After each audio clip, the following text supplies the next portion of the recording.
அவர் வந்து கிட்டத்தட்ட 7 மணி நேரம் தாமதமாக இருக்குது அவர் வந்து சேர வேண்டிய இடத்துக்கு. இந்த அளவுக்கு தாமதமாக நாம் இடம் கொடுத்துருக்கக்கூடாது. அதற்கு வந்து அவர் தான் பொறுப்பேற்கணும். அவர் என்னதான் இருந்தாலும் காலையில் நாமக்கல்லில் சேர வேண்டிய இடத்துக்கு உரிய நேரத்துக்கு போல் அவர் சென்னையிலேருந்து புறப்பட்ட நேரமே ரொம்ப தாமதமாக புறப்பட்டிருக்கார். முதல் நாள் இரவே வந்து தங்கியிருந்து அடுத்த நாள் நாமக்கல்லில் அவர் வந்து ஒரு 8:30 மணி இல்லைன்னா 9:30 மணிக்கு போகலாம். குறைஞ்சது 1 மணி நேரம் வந்து தாமதமாகலாம்.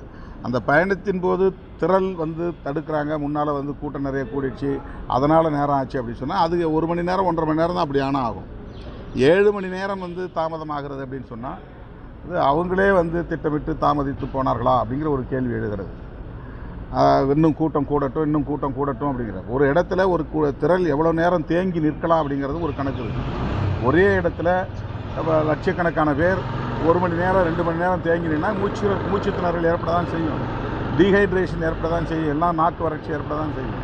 அப்போ ஒரு குறிப்பிட்ட நேரத்துக்குள்ளே அந்த இடத்துல இருந்து இன்னொரு இடத்துக்கு மூவ் ஆகணும். அந்த மாதிரி மூவ் ஆகாமல் தேங்கி நின்றதன் விளைவாக ஏற்பட்ட ஒரு பெரும் பாதிப்பாகத்தான் நான் இதை பார்க்கிறேன்.